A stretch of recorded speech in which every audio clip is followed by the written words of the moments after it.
name and the correct spelling of it, so I have it on tape. Oh, okay. If you could do that, that'd be great. Okay. My name is Robert Meyer. That's Robertmeyer. Great. Thank you very much.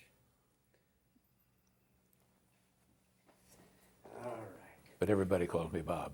Everybody calls you. Robert is just official, that's the name is all. My dad didn't even know that he goes by Skip, but his real name is Philip Henry, and he didn't even know until he was 13 that that wasn't his real name. Yeah. So, in fact, there's people that only know him by Skip, and they were at a party for Philip Henry, and they asked my dad what he was doing there. I said, well, the party is for me. So, wait, so you grew up in Tumwater then? Yeah. We moved into Tumwater there when I was 6 years old, and I was there till after the war. So I asked some questions that some people consider rude, so forgive me. What year were you born? In 24. 24. And you went into which branch? You went into Army Air Corps? Well, this is a long story too. I wanted to fly awfully bad, always did, all my life. And I saw the World War II as a opportunity, literally, because it was going to be easier to get into the aviation cadet. But my mother and dad, they didn't want me really to go in the service and early, so I knew I had to wait till I was 18 and then I could do it on my own. Well, when I turned 18, it was in the fall of 42, and at that time the government stopped all enlistments.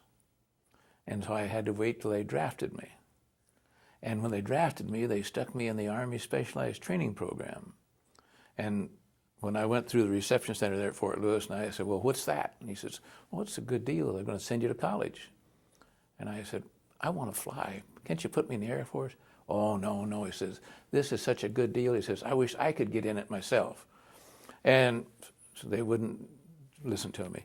And they had a quota of 40 men to put together and to send to this ASTP program. But there was a catch. They sent us to infantry basic training first. So I had to go through 13 weeks of infantry basic, and then they sent me to the University of Alabama to go to school in basic engineering courses. And while we got into that, I decided that by then, up till I was a pretty naive young kid, and I was beginning to get a little suspicious now of the Army. And so I put in an application for the cadets again and got transferred, but they made me wait until the end of that school term. So that the first of 1944, they sent me to Miami Beach for classification and all this, and got in the Air Corps, and they sent me on up to Cochran Field in Georgia to wait for a pre-flight class to open.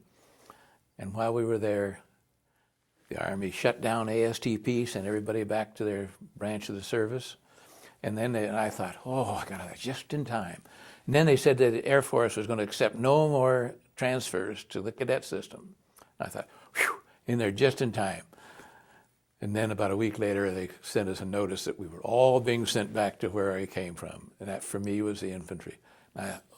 I felt like I'd been a Shanghai sailor. So I ended up then back in the infantry, and that was...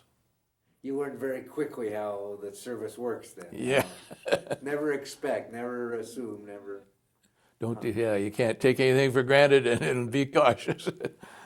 So where did you ship from to go overseas then? I was then at Camp Rucker, Alabama, in the 66th Infantry Division. And after about the summer there of 1944, in September, they just emptied the ranks of the division and sent us all overseas as individual replacements. And so then we went through what they call the Repel-Deppel system. We went from up to Fort Meade, Maryland, and then up to Camp Miles Standish in Boston, shipped out of Boston, went to England, and finally from England out to France and up across France, up into Belgium, and all through Repel-Deppels. And we were just like so many stocks of ammunition or whatever, supplies, and finally issued to a division. And at that point, I lost all my buddies. because they went down the old alphabetical list, and so when I ended up in the 28th Division in the Hurtgen Forest, I didn't know a soul. And you're what, 19, 20 by now? 18, I was 20 at that 20, time. 20 years old, so still pretty young. Had you ever been out of the country prior to that? I grew up right here in Tumwater, and as far east as I'd ever been was to Yakima and Ellensburg once. And as far south as was to Kelso once. And so it was a big adventure, because from right here, from Fort Lewis, I went to Camp Wheeler, Georgia. And I didn't know we were going to an infantry base at the time, but I was kind of tickled. I thought, boy, I'm going to get to see the whole country the first time around. Little did I realize, because it was in May when they drafted me there and sent me down there. And you know how the weather is here, of course. And then I got down there in June in Georgia. I never knew that how bad the climate could be. It was just, you could hardly stand it. No, and we never had any cold water, no air conditioning or anything in those barracks down there. And I thought that I'd die from the heat. I didn't even think about this, because going down south, I assume, Olympia still is, the Olympia area, Tumwater area, still is a very Caucasian area. Were you introduced to, at the time, Negro, African American? Was there a segregated population down there in the South when you got? Oh yes, very much so. Of course, the Army was not segregated. We were all same there. But when you went to town on pass, why then? Oh yes, you blacks were it was colored then. There's colored in the rear of the bus, and I remember there was one of those little ice cream parlor I used to go to. Well, they had a little side window over in the alley that served the blacks. They couldn't come into the main part of the store. And in the theaters, the blacks were up in what was referred to in those days as nigger heaven. They had to sit up in the balcony. Yeah, they were very much segregated. But on post they weren't? No. Right. Not so on in the barracks and everything? Well, in the barracks, we had no blacks. Oh, okay. Yeah, there were no blacks on the post at all, except maybe as some civilian maintenance workers of some sort. But well, what an education. Because again, kids of today don't realize, today you get a kid by 16 has a car and they can drive wherever they want to go and yeah. places. Now here you are, 19, 20 years old, you're starting to see the world. Now they send you over to Europe. And like you said, you were just a piece of meat. You were a piece of equipment. They were, hey, That's right. You need one more? Here's one more. You need two more? Here's two more. That's exactly what we were. We were just handled like so much material. Did you, before you went to Europe, can you remember what your concept was of war? What was going on over there?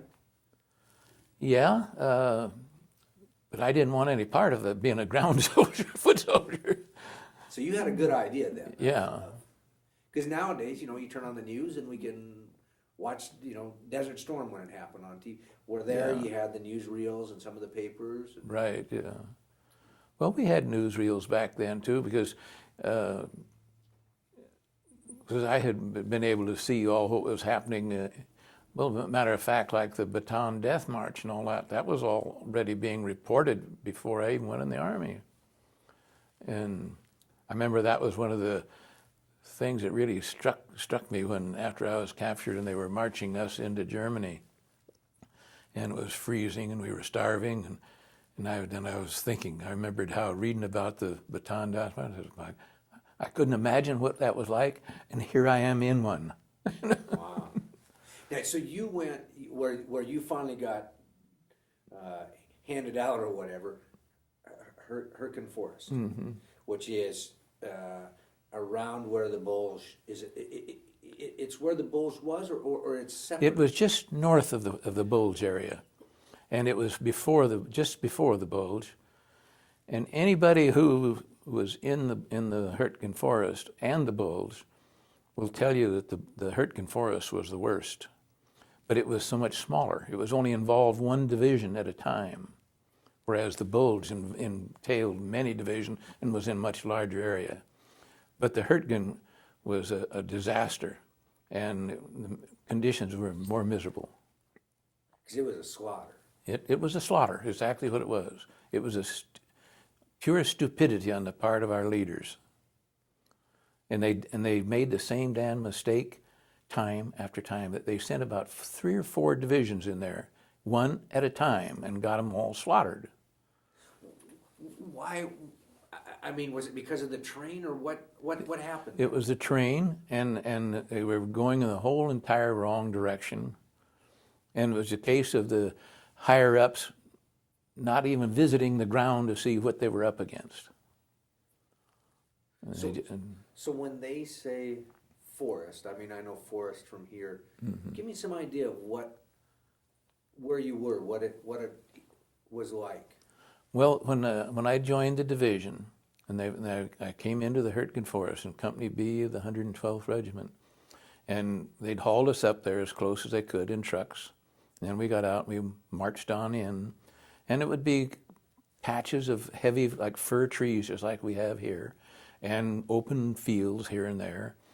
And when I arrived at the company, they were dug in a heavy fir forest, and they were in dugouts with covered over with logs, and muddy, and with snow and slush and raining and snowing, and it was just miserable weather.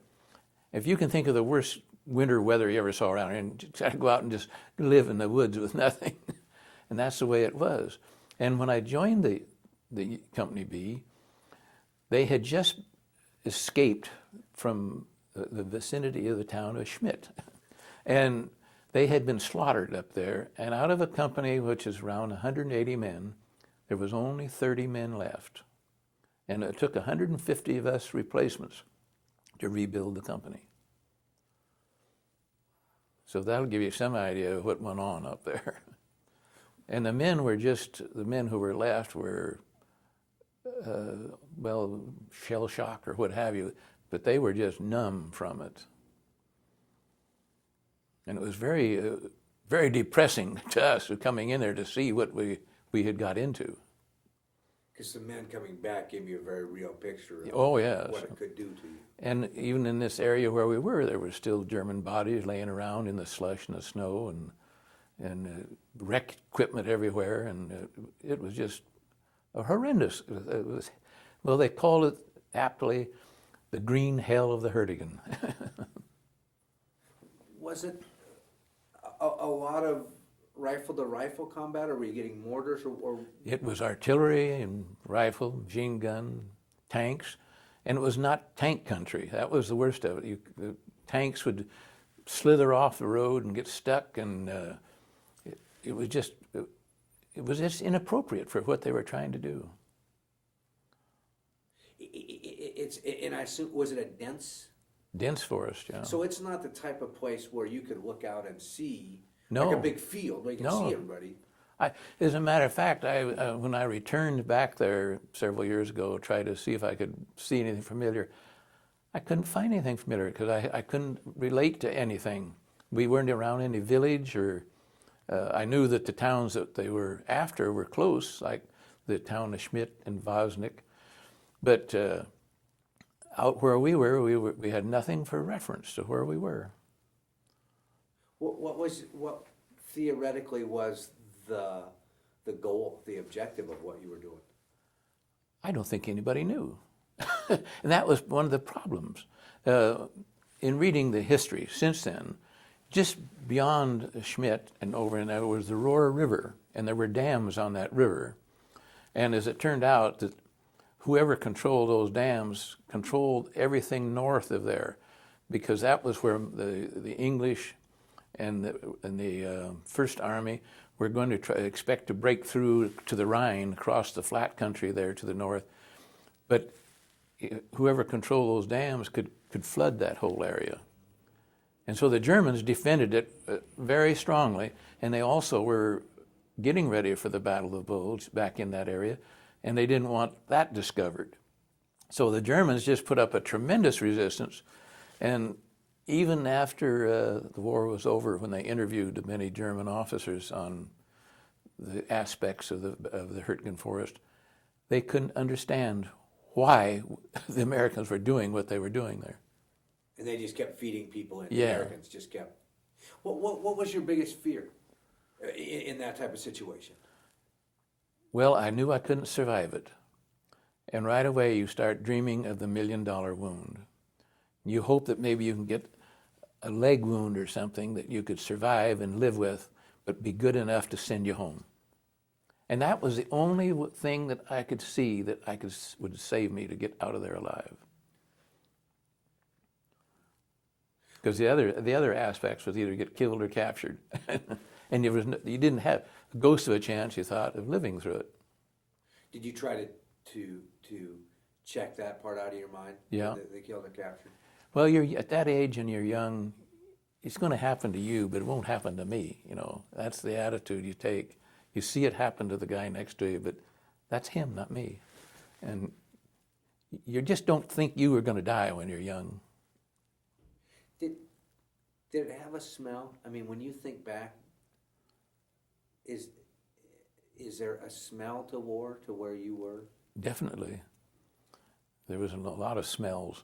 And as a matter of fact, that was the thing that it surprised me, that when you were get around near where Germans were, you could smell them. They smelled different than we did. I don't know if it was the way they lived or of course they had a lot of horses and that sort of thing too. It gave them a different smell.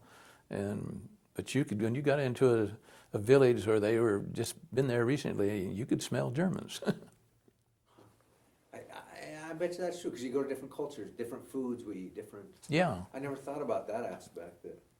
Their diet is a little different and everything else, and because animals, they can detect the difference very easily, but people don't normally. But in this situation, we could, because sanitary conditions, like ourselves, we were pretty dirty and pretty strong smelling, I think, too. But and so were they, because the way we had to live. That's the thing. A lot of people, when you read history books, the young kids don't realize it wasn't like, you could just stop, go home, 8 to 5, go get a shower. Yeah, get a shower every night. I mean, I've heard some people. I don't know about how long you were. I heard some people. One guy, I forget, he was like 3 months without a change. Oh yeah, I was. Wet, cold, Yeah. nasty. How long were you there before you were captured? Okay, so in the Hurtgen Forest, we were only there about 4 days when the Army finally decided that the 28th Division was in no condition to carry on. So they pulled us out of the Hurtgen, and they sent us down south into Luxembourg, and which was then what they called the Ghost Front, or the Phony War, where the Germans were on one side of their boundary, and we were on the other side, and we just looked at each other and conducted patrols and this sort of thing, but nobody was aggressively attacking. And they figured that we could get rest and recuperated and retrained and work together, because we were all new. We were like a new division. We were old division only in name, because all the men were replaced. And so we were down there when the Battle of the Bulge began. So kind of out of the frying pan into the fire. And 3 days after the Bulge had begun, why I was captured. How and where was that? I mean, what happened? Well, at first, I was in the 112th Regiment, and they sent us down. I was up in the very north end of Luxembourg, just into Germany. And I was there for about 3 weeks, when for some reason or other, it was the day after Thanksgiving, I was in our little dugout with our machine gun, and they had a little sound-powered phone line to company headquarters. And they said, when you come down for breakfast, bring your gear. I took everything I had, got down there, and they put me on a truck and sent me further south into Luxembourg and put me in the 109th Regiment, another Company A of the 109th.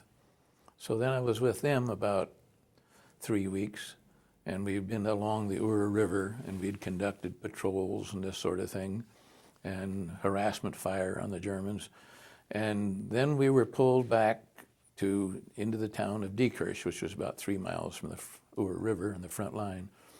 And we were in regimental reserve.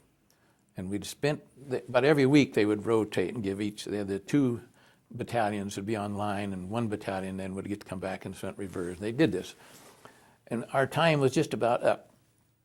And we were expecting to go back in about a day or two when we woke up that one morning, and we were living in a house there in Diekirch, and we woke up to explosions real early in the morning. And we kind of half woke up, well, what on earth is that? There hasn't been anything going on around here for a week. And somebody a little more awake than the rest of us, hey, that's incoming. And sure enough, and so we all got up. We were up in the attic of this building. So we all got up and went down to the basement. And we all wondered what was going on. Well, by about daylight came and the artillery quit. And we meandered around looking and wondering what was going on. Nobody knew anything. And finally, breakfast was late that morning. They finally said breakfast was ready, and they got fed us. And then about noon, they told us that a strong German patrol had crossed the river and they had lost contact with our E Company, which is up north in a little village of Fuhren. And they were going to send A Company up through the little village of Longsdorf to go try to relieve A Company. And the B Company was going to go through another route through its little village of Tandel, also converging on Fuhren. Neither one of us made it. As we left town to go out, the Germans started shelling us again. And while we were during that, I saw one whole Luxembourg family get hit. And I had took cover in the front of their house, and when I heard the family hollering back there, it sounded like they were hollering for help.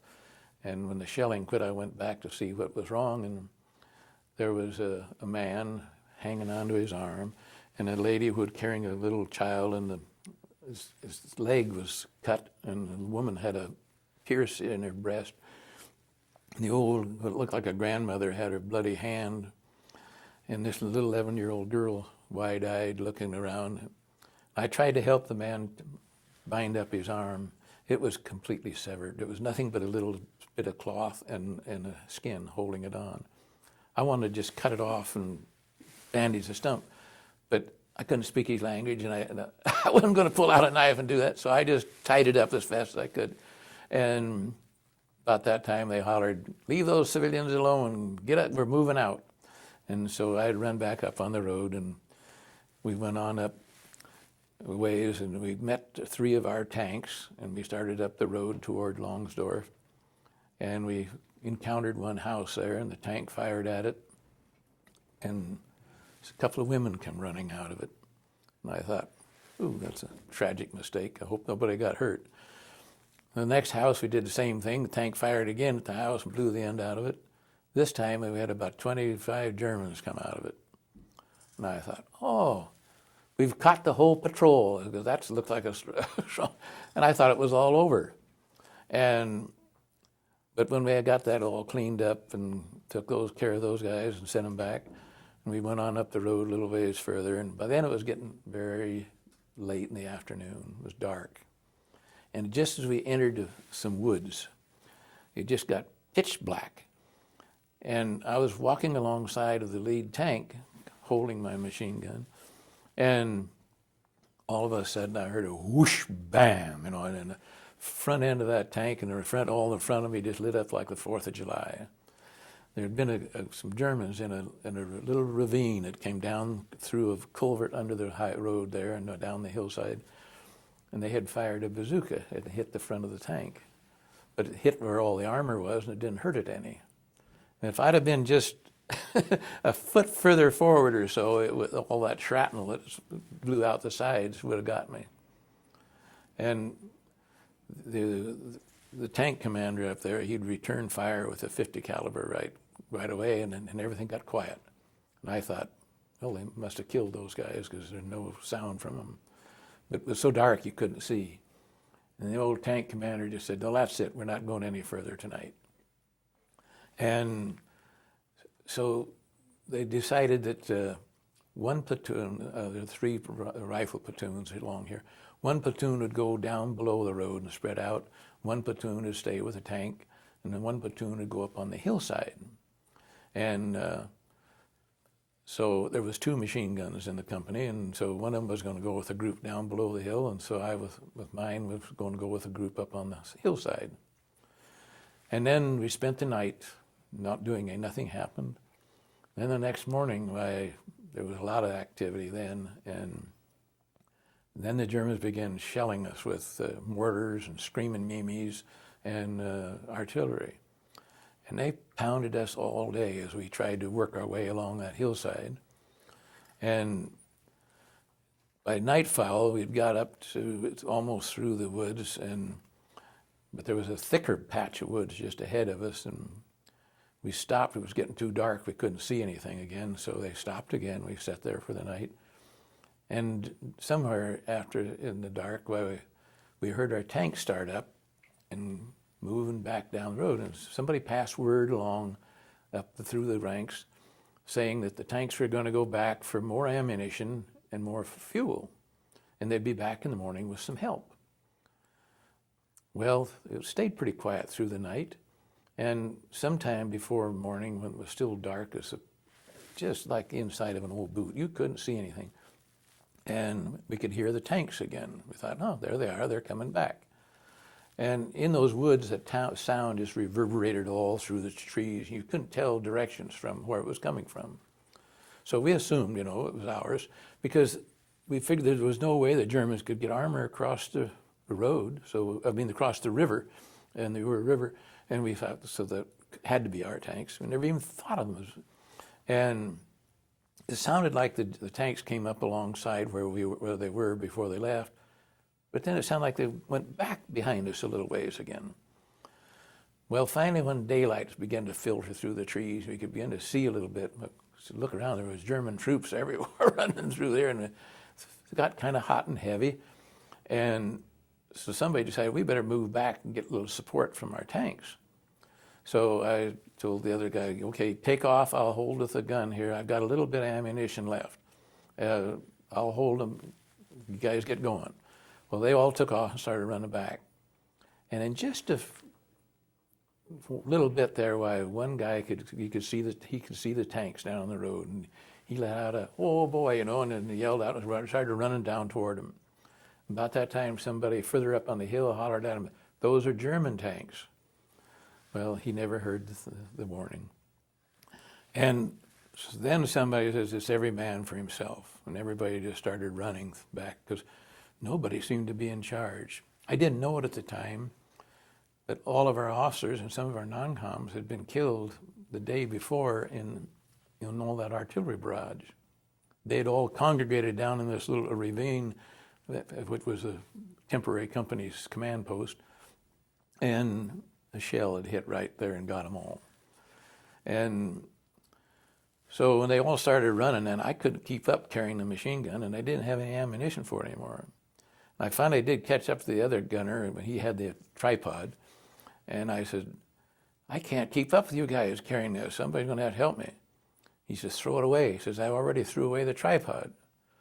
Well, I was more afraid of being court-martialed for abandoning a weapon in combat than I was of the Germans. I didn't ever dream that I was going to run afoul of them. And so he took off then, and here I was kind of out here all by myself, and the Germans closing in from the rear. And so finally, when I crossed this little ravine, there was some tree there with its roots hanging out exposed. And I thought, I'll just shove this machine gun up in there, hide it up under those roots, and when this is all over, I'll come back and I can get it. And so then when I finally got caught up to the rest of the guys, and they were all crawling and hunkered down in a brushy area. And I said, what's the holdup? And the guy says, there's more Germans back here. And I looked around and thought, well, if I could get up over the top of this hill, I'd get down the other road on the other side somewhere and get away from this. So I took off and went up there and got to the edge of the woods and started out into this open field on the top of this ridge. And just as I stepped out of the woods there, I got shot at by some German with a machine gun. And I had to dive back inside the woods and went back to where the other guys were. And I said, if you guys don't start just shooting and running, we're all dead. And about that time, I looked down through the brush at the road, and I could see the German tank swinging his big gun up our way. I said, if he fires that, we're done. And there was a German closing in on me with an assault rifle, firing at every sound I'd made. And so I figured we're going to have to surrender, I guess, just temporarily to save our soul, and we'll be rescued right quick because they can't get away with this. And so I stood up and yelled, "Comrade." And that's what they always yelled at us when they wanted to surrender. And all I got back was a burst of fire. And it was just, I don't know how he missed me, but he was shooting at the sound of me, and I felt the bullets go by my face. They were that close. And I was thinking, well, they're not going to honor our surrender. They're just going to wipe us out. Because I was thinking if they're a patrol, they probably can't handle prisoners, and they'll just do away with us. Well, that made me more mad than scared, I think. And I started cursing them like a young soldier can curse. And I ended up with, "Stop your shooting. We've got our hands up." And he understood, "Hands up." And he yelled back, "Hands up, yeah." And I yelled back, "Yeah." And then he says, "Come and see here." And I thought, well, that sounded like "come here" to me. And so I had my pistol out, and I took the magazine out and threw them both in different directions in the brush, unbuckled my pistol belt, slipped out of my pack. I didn't want him to get any indication that I was still armed in any way. And I walked out through the brush with my hands over my head. And here was a real well-seasoned old German trooper. He had a bandage on his head so big he couldn't hardly get his helmet on it. And I thought, oh my gosh, he's not going to have any sympathy toward me. But the other guys followed me out, and they made us lay face down in the mud. And I thought they were going to execute us right there. And that's how I got captured. What goes through your head at that point? I mean, movies have created this whole illusion of what war is. But here you are, this fairly young gentleman, faced with, I would assume at this point, they always say when we're young, we don't fear of losing our life. But it sounds like you must have had to deal with that aspect at that point. I was fearing it then. Yes, and your mind, you think a computer runs fast, but under stress like that, your mind can work like lightning speed. You can think of thousands of things quickly, and everything was going through my mind, just everything. Did you know, because you kept getting moved around and restationed, the guys that got captured with you, did you know them at all, or were they just Nope, didn't know. soldiers? More soldiers, yeah. They were all, the only thing we had in common that we were in the same boat, So did they show you humanity when they did capture you, or? Well, it was kind of indifference, I think, with their combat troops. They made us lay face down there in the mud, and I was just sure then that they were going to still execute us. And I thought, I heard one pistol shot, and I thought, if I hear one more, I'm just going to get up and run, because they're going to have to shoot me moving. I'm not going to lay here and just be slaughtered like a cattle or something. And fortunately, there wasn't another shot, because if there had been, it would have been suicide for me. But I was absolutely convinced that I was going to die. And I thought of thousands of things. First, I was kind of a self-pity for myself. And then I began to think, well, I've had a good life so far. I had good parents. And I became more concerned then with how it was going to affect them. And it was then, about that time, and I was saying prayers. I was not a religious kid. My mother had always made me go to church, but I never liked it, didn't want to. But I was saying my prayers, and like they say, there's no atheists in foxholes. And believe me, that was the only thing you had left to live for or to hope for was a faith. And while I was concerned then with like saying my goodbyes and worrying about how my folks would react to all this and whether they would ever know what happened to me, suddenly, I felt a presence in me that was like, the dearest friend you know came and put your arm around you. A real comforting feeling came all over me. And I heard a very clear voice in my mind, inside me. It was the most perfect voice I had ever heard in my life. The diction was absolutely perfect. It was clear, and it said, "Do not be afraid." And there was never a thought went through my mind as to who said that, or why, or what, or anything. I didn't have to. It was like I understood. I don't know who said what that was, or that was a guardian angel or what it was, but I'm sure it was some divine intervention of some sort. And it turned out that voice was right. Because I got through the whole thing without being harmed or hurt in any real way. Do you remember, was the voice internal, or did it have the feeling that it was? It was like it was right inside of me. And like I say, I'm sure that many psychologists or anybody will come up with 1,000 explanations, and I won't believe a single one of them because they didn't hear it. I heard it. But it's a story I don't tell to very many people because I don't feel that most people would accept it or understand it. I understand it. I mean, not to the extreme that you tell me, having not been in that situation, but I understand that from some other experiences that I've had hiking.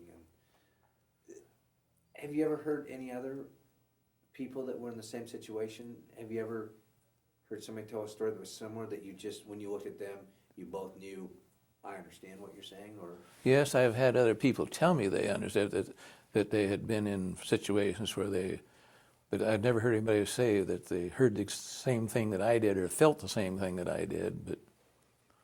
But it was I can still remember that, and there's been nothing like it ever in my life before or since. So did that, because you said you knew the voice, did that change the rest of the war for you? Yes. It did. After that, I was never really terrified again. I was concerned and worried and this sort of thing, but I was never really afraid anymore. Like that, right after this happened, I still thought I was going to die. I was still convinced I was going to die, but it didn't bother me anymore. It was like I'm going to a better place. As a matter of fact, I almost felt a little pity for the damn German, because he was still going to be there in that mud, and I'm going to leave. And he's going to give me the ticket out of here.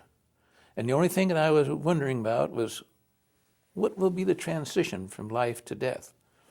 How will it hurt? How long will I have to hurt before it's over? But that was the only thing, the way I thought about it. You said a real interesting thing that I haven't heard anybody say before, which I agree with. You talked about how fast your mind can think and how many things your mind can think in a situation like that. Yeah, see, I had no concept of time right here. This all happened probably faster than I thought it did, because I thought of so many things during this time. Where did they end up taking you then? Well, they finally, when they come along and he finally poked his gun in the side of me and rolled me over and told me to get up, I was almost disappointed. I thought I was going to leave. And so then they searched me, and he was already really, I guess, was looking for food. I had a D-bar box in my shirt, in my pocket of my field jacket, full of .45 ammunition. And then the German, he pulled that out. He was hoping he was going to get a chocolate. And when he saw it was cartridges, he just flung it away and was cursed. And they marched us down off of the hill down toward the road. And on the way down, the woods was then just full of real young German soldiers, very young. And one of them yelled out, "Strawberry shortcake, Pittsburgh, Pennsylvania." I don't know what he was trying to say, but I thought, well, you son of a gun, you ain't going to get any strawberry shortcake. But anyway, they marched it down onto the road and lined us up with a ditch behind us. And there was an SS officer there. And if you're familiar with Germans, you know the German language is pretty guttural. It sounds like they're arguing even when they're talking to each other. Well, there was some argument going on, and I didn't understand a word of German. But I got the impression that the SS officers wanted to kill us right there, not do it. And matter of fact, one of them climbed up on the tank, got behind the machine gun, and I thought he's going to do it. But again, I was not really that much scared now. But the Germans, regular soldiers, kept walking up and down the road in front of us and coming by. And one of them come up and knocked my helmet off. And then one of them went through my shirt pockets and they found, which I have over there in the building, a little Army Bible and New Testament and a picture of a girl friend of mine, my soldier pay book, and my spoon that I used to eat sea rations with. It was out of my mess kit. I'd bent the handle over so it would fit in my pocket. And he'd pulled that out. It wasn't anything he wanted, just threw it in the mud at my feet. And well, it was still there, and I caught the eye of another German soldier walking by, looking us over, and I started stomping my foot down there by those things. I wanted those back. And so he come by and he looked down, he see what I was doing, and he stopped and picked them all up. He looked and he saw the girl's picture, and he smiled and closed it, stuck them all back in my pocket.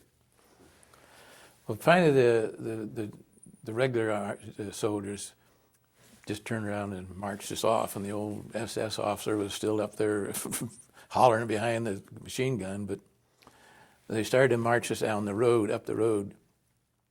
We got out of the woods in the open. Our own artillery finally came through, and they started shelling that road too late, too far back. And it hit several of us there. The kid standing right next to me, we were actually touching each other, they were that close. And we both dove for the ground. And when it was over, he couldn't get up. I says, "What's the matter?" He says, "I was hit." I says, "How could you be?" You know, I was so close to him, I couldn't contemplate that he got hit. But he'd got hit in the leg before we ever hit the ground. So I helped him up, and he leaned on me, and then with our three good legs, we marched us on up the road into the village of Longsdorf. And there was a barn there as you first entered the village, and the Germans were using it for an aid station. And as we came up there, they directed me to point it into the barns because I could see I was carrying this kid. And as I went into that barn, I had the most awful feeling. I can't explain it, because here in the hay, laying around there, was all these wounded Germans, which of course would have been done by us. And here I was, their arch enemy, but I walked in there and they pointed to an empty spot on the hay and told me, indicated to lay him down there. And so I did. And I just said, "So long, good luck," and walked back out to the other guys. We went back there, I don't know how many times, and I've gone up there, and that barn is still there. It looks just the same exactly. I still have that queasy feeling looking inside that door of that barn. Is there, because at that point, now you're person to person. I mean, there's the Germans and there's the Americans. And you've been captured at this point. Does war stop at that point, or is it still? No, it still goes on. You're still defiant, and they're still the enemy.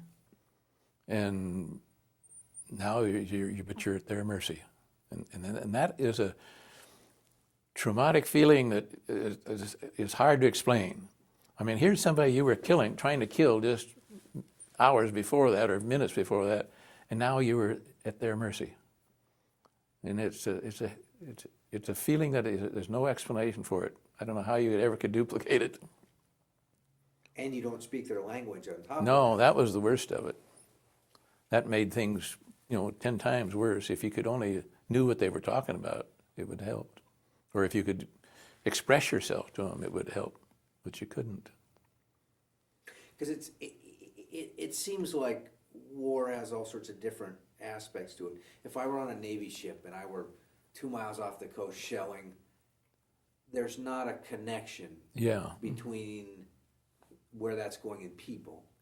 But you're there face to face, and at first you're through the woods, but now you're face to face with that. It's human to human all of a sudden versus, but I guess, like you said, it does still stay non-enemy, enemy. Yeah. Yeah. You still looked at them like they were an evil force. It's interesting, because as you've been talking about going days and nights and all that. How much sleep do you think you got in that time?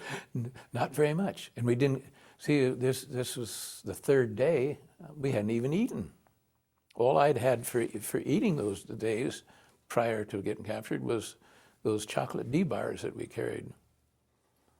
That's all I had to eat. And sleep, I spent 2 nights up there just sitting on an ammo can.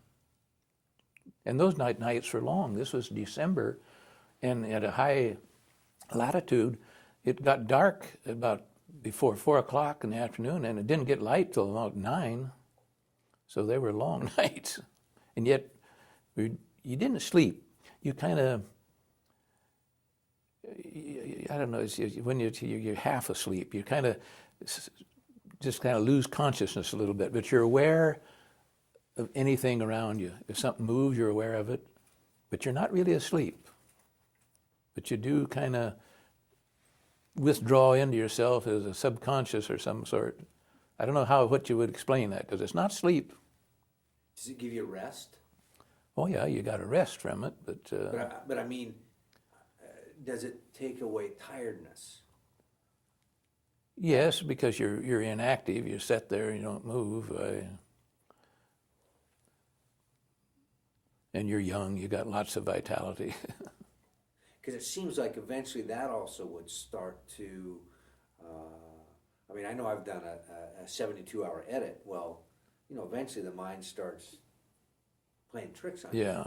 Now you're deprived of sleep, you're deprived of food, and we add fear and anxiety with that. So it must have been just an amazing challenge of the mind. It was. All I can say is it's a good thing you're young. You'd have to be young to be a good soldier.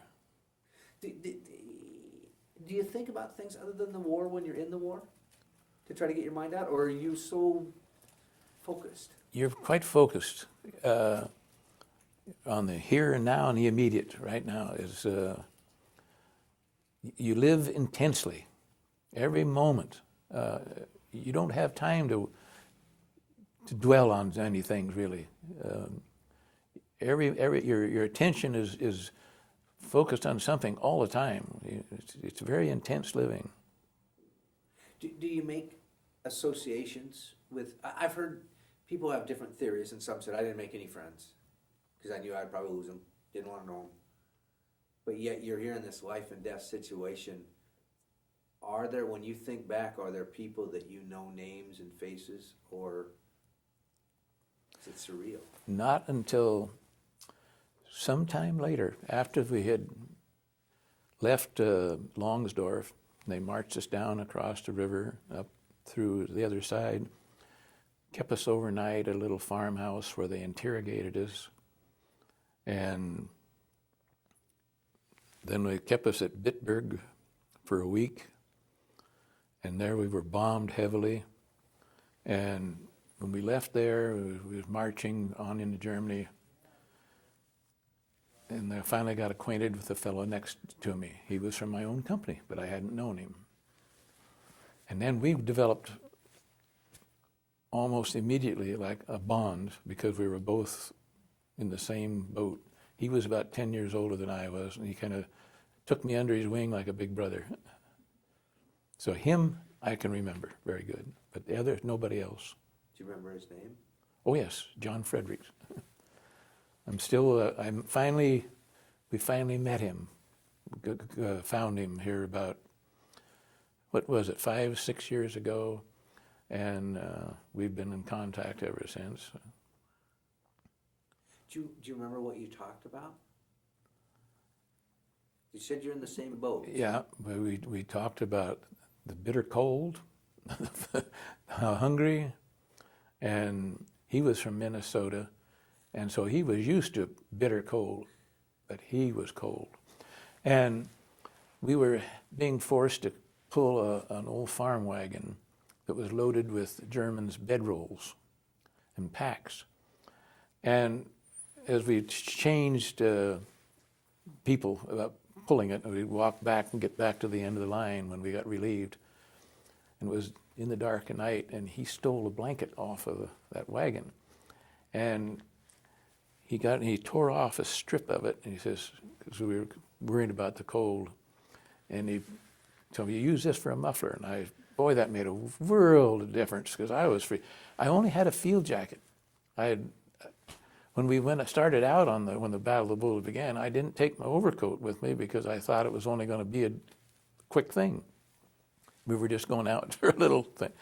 And here I was with just a field jacket, and I was, really freezing. And oh, that was so grateful. And he wrapped the rest of his blanket under his coat, around himself. And I said, John, you're going to get a shot. He looked at me and he says, freeze to death, starve to death, shot? He says, what's the difference? I said, yeah, you got a point there. Bitten shot might be quicker. And it sounds like it was just this trudging. It was just and you don't know where you're going. Yeah. What they're gonna. But the main thing I occupied my mind with was every so often along the road would be a little stone with a kilometer marking on it, and I would be converting the kilometers to miles mathematically in my mind, and wondering how many more miles, how many more, and this is what. But you thought of all kinds of things. On that long march, I'm probably getting ahead of my story here, but when we were in Bitburg first before we started this long march into Germany, and also in the town of Wittlich in a penitentiary. But we were in Bitburg on Christmas Eve and Christmas Day, and on Christmas Eve, the afternoon of Christmas Eve, our planes came over and just leveled the town with us in it. And we went through hell that rest of that day, being worked in the town, digging in rubble for people and fighting fires and all this sort of thing. And then the next day, Christmas Day, they hit us again. And this time I was right in the town, and I was working in a little wooden building on there for like KP or something that was doing something to do with their Christmas dinner. And I never even got started working before we heard the planes coming again. And I dove under this table, and we could hear the planes coming. I could hear the bombs dropping. And I could hear one coming that sounded just like you were in a subway station, like the train coming right to you on the platform. And it was getting louder and louder, like the train was going to arrive. I never heard it arrive. It was just like somebody switched your television channel. Bang, just like that. The air was light and full of dust. And I could, what's wrong? I looked around, the building was gone. And here in this little yard between the building I was in and another building, the entire yard was a big bomb crater. And it had come right to the very edge of the building I was in. And I never heard anything, I never saw anything, never felt anything. It was just like somebody switched the channel. Was that because you were so close to it? Or yeah, I was so close that everything just apparently blew up and over and just took the building with it. I was astounded that we were still alive and had hearing. I don't know why.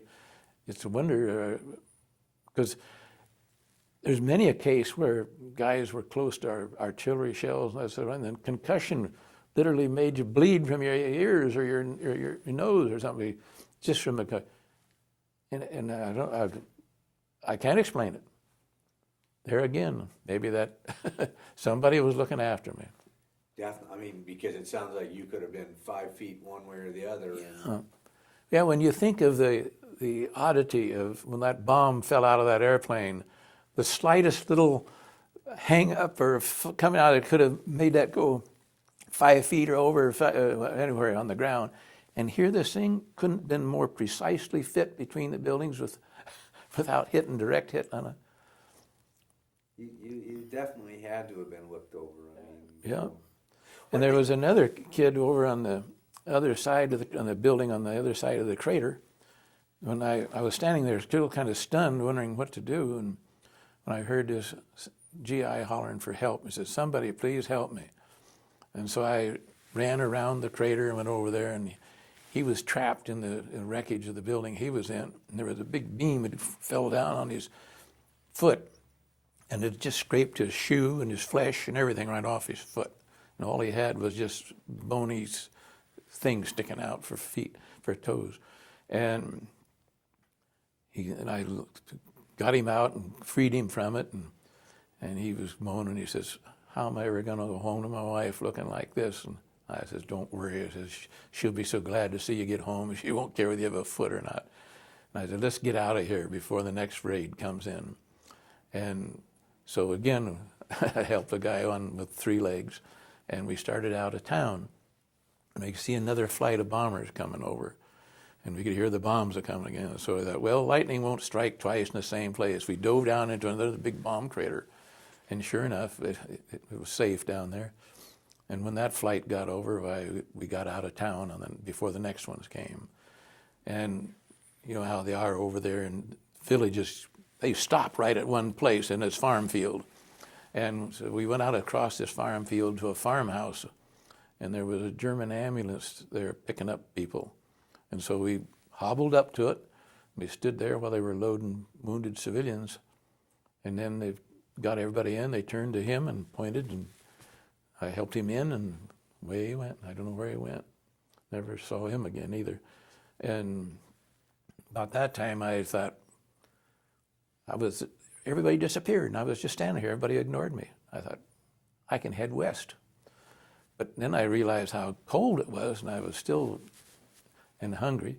And I thought, I can't survive out in the open and get back. I had seen all the advancing German army as they had led us into this place. I knew what I had to go back through, and I thought, I'll never make it. So I thought, I better go back into town and see if I remembered seeing this guy's coat that we'd left hanging in the wreckage. So I went back and found his Mackinaw and put it on over the top of my field jacket. And there were some cookies in this building that I had been in, and I went looking through the wreckage and found some of those, put a few of them in my pocket, and I thought, now I'm going to just start heading west. And I didn't even get out of town before some German soldier caught me. But then they, after that night, they marched us, and that was when my friend stole the blanket. And they took us to the town of Wittlich, which had a penitentiary in it. And they put us all in that penitentiary up in the chapel. And it was, by then now there must have been close to 800, the way I remember estimating, in this chapel. And all they had was about 5-gallon cans up near the door that was our bathroom. And every pew and the floor, everything was covered. The place was just full. I was up near the front, leaning against the wall, sitting back against the wall and on the floor. And I realized there was a little panel door there. So I leaned forward and pulled the panel door open, looking there, and here was a box of candles for religious services. So I pulled those candles out, and I passed out candles, and we all sat there and chewed candles till our jaw ached, trying to relieve the hunger. Chewed it like gum. Yeah. And because they only fed us some little watery, some kind of soup about once a day in there. It wasn't enough to do anything. And at one time in there too, I don't know why, they took me out of there and put me in a cell right in the penitentiary. I couldn't imagine why or for what. And that's why they come and let me out again. That was always a mystery to me. Why and what happened there, I don't know. And just you? Pardon? Just you. Not Just a group. me, yeah. And it was a typical penitentiary. It was about 3 floors, you know, just like all rows of cages in there, and it made you believe, boy, you're going to lead a straight life if you ever get through there. You never want to be locked up in a place like that. But they finally took us out of there, and they gave us one little can of meat and a little bit of bread to be divided between 3 men. And that was our food for the next couple of weeks. And they marched us into Germany then from there, they marched us all night long, and then they'd leave us spend the day in a barn in some village, and then they'd march through the night again. Because otherwise, I figured it was in daylight. Nothing could move in daylight in Europe, you know, because our fighters would be after them. And even then, one moonlight night, a Spitfire spotted us and strafed us. But when we would walk along here all night long, and I'd say that's what I would be constantly converting the kilometers into miles and wondering how much further. And of course, then the Germans would lie to us all the time. Oh, just the next village, just the next village. On and on we'd go. And this is where your mind started thinking of everything you ever knew. To keep yourself going, your mind was just constantly thinking of something. Well, I had remembered everything that people made you memorize when you were kids. And I remember even like the 23rd Psalm about, yea, though I walk through the valley of the shadow of death. Well, when I was a kid, this didn't make sense to me. I know, what's this? What's the valley of death? A shadow of the, and I couldn't. And I remember thinking, this must be about as close as I'm ever going to come to be walking in the shadow of the valley of death. But this is where your mind just kept running through over and over everything you could think of. 1 foot in front of the next. Yeah. Do you remember what it sounded? I mean, was it quiet? Was everybody quiet and just in your own thought, or was there conversations, or do you remember sounds? Very little conversation. Everybody was just withdrawn into himself, more or less, and we'd already said about everything we could think of, you know, and so you just trudged along. Nobody talked about escape or... No. It was just, you really felt beat because, you know, there was no good chance for escape. And it was so cold, and you were so hungry. And to tell you how cold and hungry we were, that when you'd stop to urinate in the snow, and you'd see that good heat going to waste, and it worried you that you were losing this much heat, nothing to replace it. You got this feeling that pretty soon you're going to take a urinate and you're going to die because you're going to lose your last bit of heat. That's how bad it was. Well, I mean, just hearing you talk about that, I can feel the heat going from my body. Yeah. So like you said, you I've got to switch tape here. Just started beeping. I mean, are you doing okay? Yeah. You need a break?